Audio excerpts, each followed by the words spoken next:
Hi, in this video we are going to look at reflexes, the pupillary reflex, the corneal, and lacrimation reflex. So let's start with the pupillary reflex.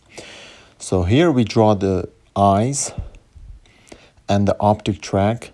Of course, we will not discuss everything about the optic tract here, as I have covered the optic tract in my other video, but most of the fiber from the optic tract, they will terminate in the lateral geniculate body, the swelling at the end that I show here, and some 10% fiber will divert and will go to the midbrain. So here we draw the midbrain, and in the midbrain, these 10% fiber will supply the pretectal nuclei. So let's put the different nuclei in the midbrain. So here are the superior colliculi, the Ehringer-Westphal nuclei, which are the parasympathetic nuclei. And here is the main nuclei of the third cranial nerve. And here are the pretectal nuclei.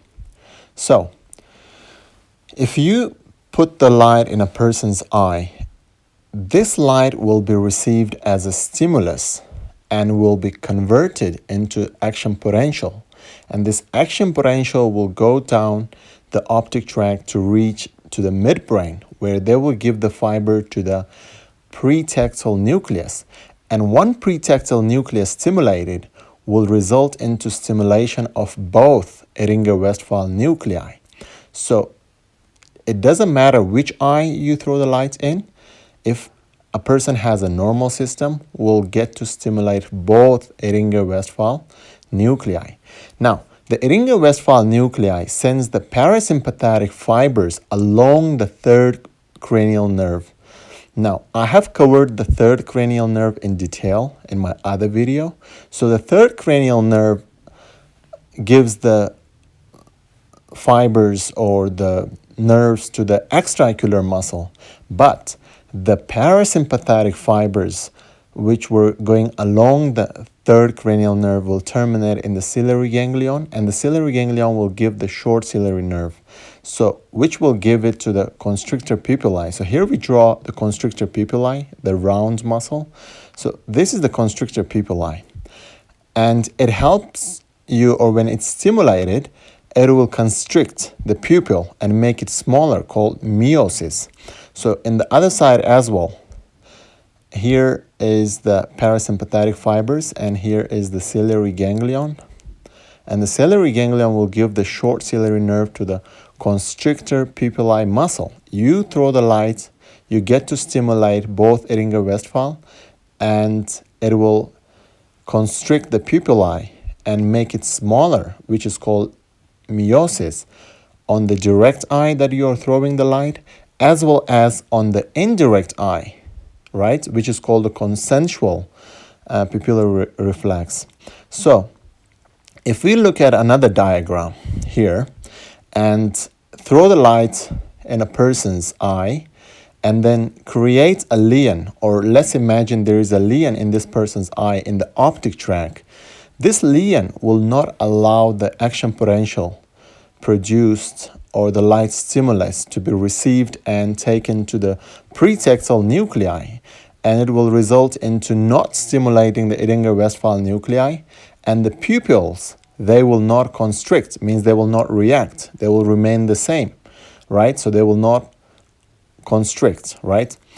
And since it's not received the stimulus on the direct as well indirect, pupillary reflexes will not react as well. So here, the pupil will not react in this eye as well. So if we throw the light in the other eye, let's say the upper one is the left eye and this is the right eye. If you throw the light in the right eye, since the optic tract is normal, it can take the action potential and stimulate the pretectal nucleus. And now the pretectal nucleus will stimulate both Ehringer-Westphal nuclei, and they will fire and send the parasympathetic fibers to the constrictor pupillae, and it will constrict the pupils in this eye, as well as on the other side, they will send the parasympathetic fiber to stimulate the eye and it will constrict. Now, if we create, or let's say a person has a third cranial nerve lesion where the parasympathetic fiber is damaged and gets blocked, and now if we throw the light in this person's eye here, and it will get to stimulate the left eye and the pupil will constrict. But in this eye, the pupil will not constrict because the parasympathetic fibers are blocked. And now let's look at the direct and indirect pupillary reflexes. If we go to this diagram back and you throw the light in this eye, you stimulate both Edinger-Westphal nuclei, the pupil will constrict in this eye, which is the left eye, and as well as in the right eye. So the eye on which you throw the light is the pupillary reflex, which is direct reflex, which is positive in this case. And this one, the indirect eye, which is consensual pupillary reflex, which is also positive. Now let's look at this example here where the optic tracts are blocked or damaged. So this is the left eye and here is the right eye. Now the direct pupillary reflex in this eye will be negative, and the indirect or the consensual reflex will also be negative because the pupil, they do not react. Now, the pupillary reflex for the right eye, since there is a damage to the right parasympathetic fibers, so the direct will be negative and the indirect will be positive. If you throw the light in the right eye and the pupil constricts, it is the direct pupillary reflex of the right eye. And if you look into the left eye and the pupil constrict as well, so it is the indirect or consensual pupillary reflex of still the right eye, not the left eye. So this is all about the pupillary reflexes. And now let's look at the corneal reflex. Now, here is the brainstem, the eyeball, the levator palpebris superioris, and orbicularis oculi muscle, right? And here is a nerve. That is branch of nasociliary nerve that takes the information or sensation from the cornea. It's called the long ciliary nerve, and which is the branch of nasociliary, and nasociliary is branch of ophthalmic, which is the V1 of the trigeminal system. So here is the trigeminal ganglion, and this nerve through the trigeminal ganglion will pass and get to the brainstem. In the brainstem, there is another nucleus, which is the trigeminal nucleus, which has the main part, the mesencephalic part, going up, and the down one is the spinal part, right? So these fiber will terminate here, and then the second order neurons will stimulate from the trigeminal nerve. This facial nerve will be stimulated, and from the facial nerve, the fibers will go to the face, and it has different branches, but the temporal and the zygomatic branch, which will supply the orbicularis oculi muscle. So here is the orbicularis oculi. If I show here, this is the orbicularis oculi muscle, right?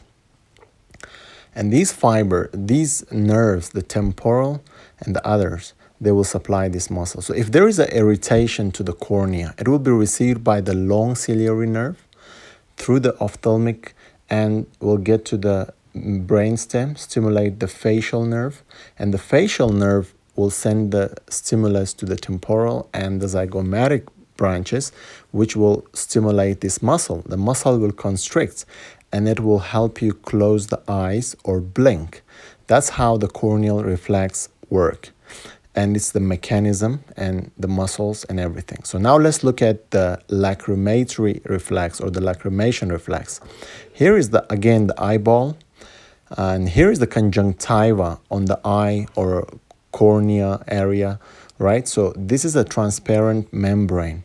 So if we draw another eye here, and this is the eye, and we will draw the conjunctiva, a membrane on top of the eyeball, and the upper part of the conjunctiva is received by V1 and the lower by V2, which are maxillary and ophthalmic branches of trigeminal nerve. And the trigeminal nerve again will give the fiber to the black one in the pons is the lacrimatory nucleus, and it will give the fiber to the facial nerve. Along the facial nerve, when it leaves the facial nerve, it's called the greater petrosal nerve. And when it reaches the orbital cavity, so here's the orbital cavity, and it will enter through the inferior orbital fissure. And here is the orbital fissure, the inferior one. And when it enters the orbital cavity, it will travel and go up to the lacrimal gland. So here is the lacrimal gland.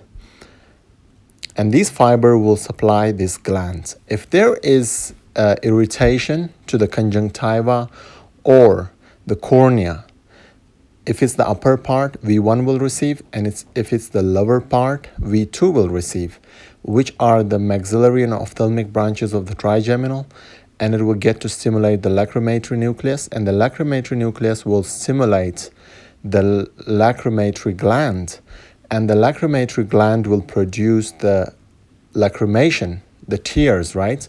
So which is the lacrimation, and this is all about the reflexes.